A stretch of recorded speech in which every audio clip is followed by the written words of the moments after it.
Cheap guns aren't rare, sketchy unicorns hiding in back alleys. They're usually regular, mass-produced firearms that lose value for boring, practical reasons. This is Tommy from the Armory, and today I'm cutting through the noise. We're talking about why some guns get dirt cheap, and why that freaks out people who don't understand the market. Before we dive in, do me a solid, smash that subscribe, tap the bell, hit all the dang buttons down there. You don't have to, but it keeps this train rolling, and it lets me crank out more of this wild gun talk for y'all. All right, enough of that. Let's get back to it. When someone says dirt cheap 9mm, the High Point C9 is usually the first name that pops up. And yeah, it earns that reputation. I've handled enough of them to tell you this. It's not magic. It's not some mystery box. It's a straight blowback pistol, fixed barrel, built around the simplest way to make a 9mm go bang consistently for the least money possible. Here's the deal. Blowback in 9mm needs mass, because the slide is doing work a lock breech would normally handle. That's why the C9 wears that huge zinc aluminum alloy slide and that stout recoil spring. The upside, fewer moving parts, and a barrel that doesn't tilt. That can help practical accuracy at typical defensive distances. The downside, it feels chunky, and recoil can feel snappy and abrupt, compared to a modern lock breech compact. Capacity is old school too.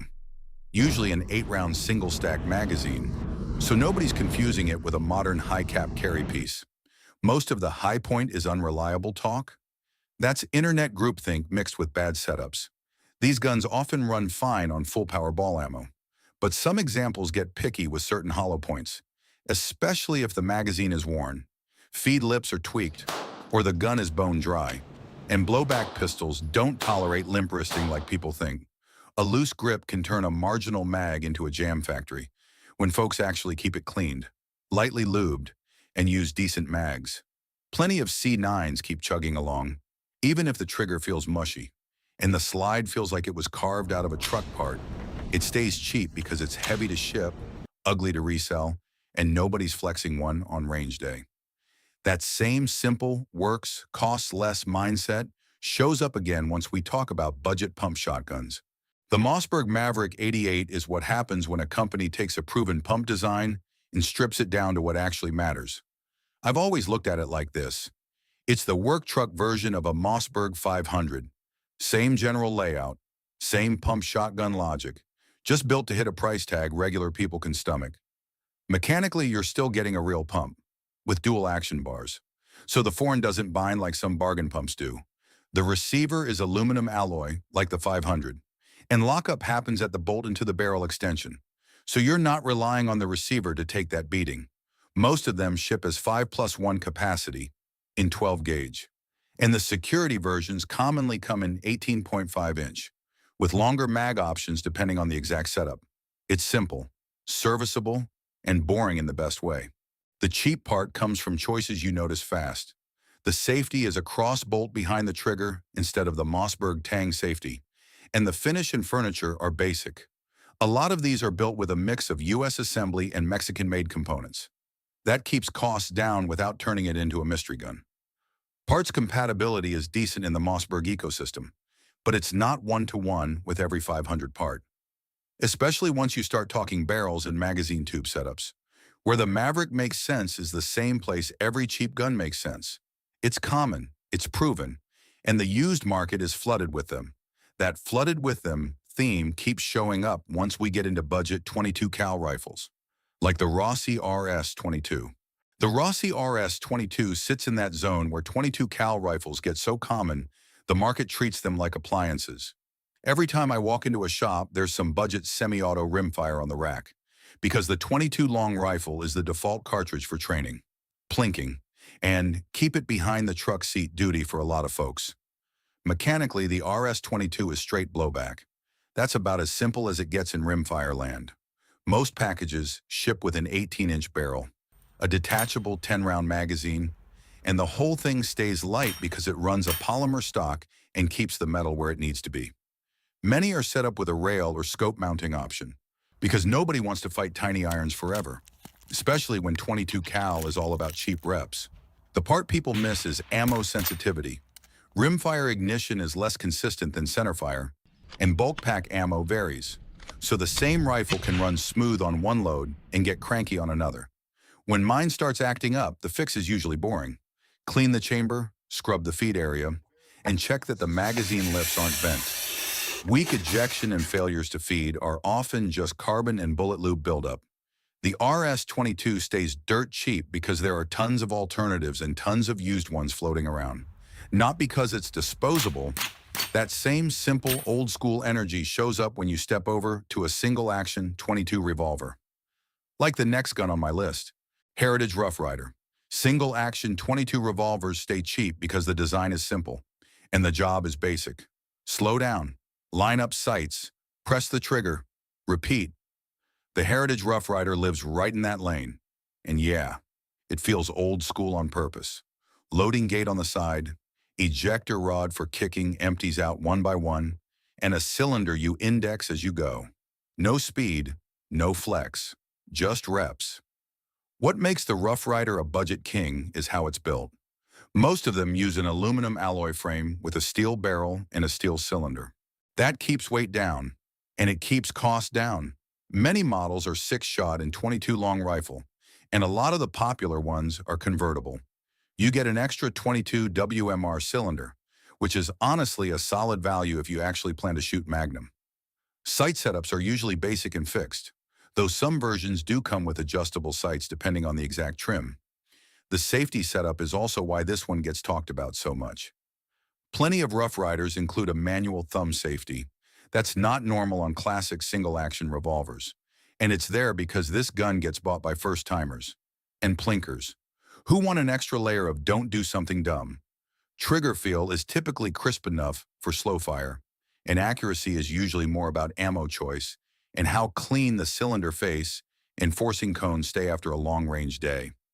That whole cheap but usable theme is going to matter when the list shifts from rimfire fun to budget carry guns, because that's where compromises start getting personal. Carry gun cheap is where people get weird fast, and the SCCY CPX-2 lives right in that bargain corner. This is a compact 9mm built around a hammer-fire double-action-only system, so every trigger press is a long pull that cocks and releases the hammer. That design keeps the internals simple, and it keeps the price low. But yeah, the trigger feel is usually the first complaint, because it's long, and it's on the heavier side. Mechanically, it's a pretty standard modern setup. Polymer frame, locked breech, tilting barrel action, and it feeds from a double-stack magazine that's typically 10 rounds. Size-wise, it's in that subcompact class. Short barrel, meant to be carried more than it's meant to be loved at the range. Recoil is manageable, but with the short grip and lightweight frame, it can get a little snappy depending on the ammo. Running decent brass-cased ball for break-in tends to smooth out a lot of the early "my gun hates life" complaints.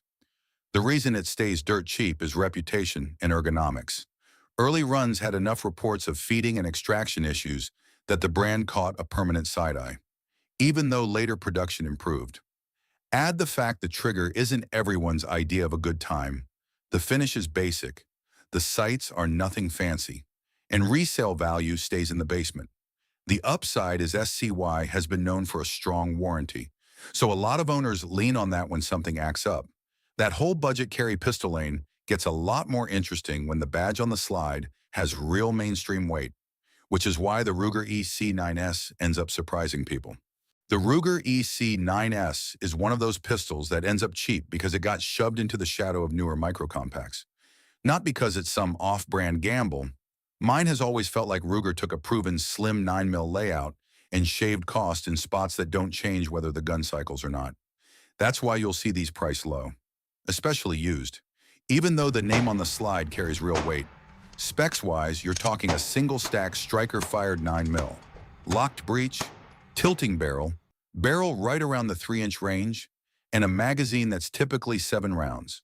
It's thin, it's light, built for carry, so the grip is short, and the gun moves more in your hands than a compact double stack.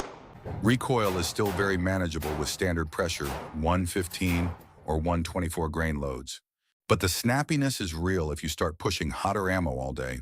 The trigger is serviceable, not match grade. and the small size makes grip consistency matter. The budget part shows up in the features. Many EC9S setups ship with basic sights and finishes, and some versions lean on simpler sight cuts compared to pricier siblings. So swapping sights can be more annoying than it should be. Controls are straightforward, and the gun generally likes being kept clean and lightly lubed, because slim carry guns with tight slides are not allergic to friction. Once you see how a mainstream carry pistol ends up in the bargain bin, just from market pressure, it's easy to understand why budget bolt rifles like the next gun get dumped cheaply in huge numbers too. The Savage Axis is the budget bolt gun that keeps showing up on sale racks like it pays rent there. I've seen it most often as a package rifle, with a basic scope already mounted, which is basically the big box store recipe for moving a ton of units fast. When a rifle exists in huge numbers, and half of them get bought for one hunting season, the used market gets stacked, and prices sink hard. Mechanically, it's simple, and it works. You're looking at a push-feed bolt, dual locking lugs, a 90-degree bolt lift, and Savage's barrel nut-style manufacturing. That helps keep headspace consistent without making the rifle expensive to build. Most Axis rifles ship with a lightweight sporter barrel and a synthetic stock that feels like a pool noodle if you torque it.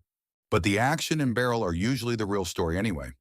The original Axis triggers were often heavy, and the Axis 2 variants are known for using Savage's adjustable SCCY trigger. That's a legit upgrade if you care about clean breaks. Accuracy is why people keep buying them. With decent ammo and a halfway decent rest, plenty of Axis rifles will hold hunting acceptable groups all day, and some will do better than they have any business doing for the money. The scope in those bundle kits is usually the weakest link, so when somebody complains the rifle won't shoot, I'm immediately side-eyeing the glass and mounts first. After walking through a cheap pistol, a cheap shotgun, and a cheap rimfire, the Axis kind of ties the whole list together. Common, functional, priced low because the market is flooded, not because it's cursed.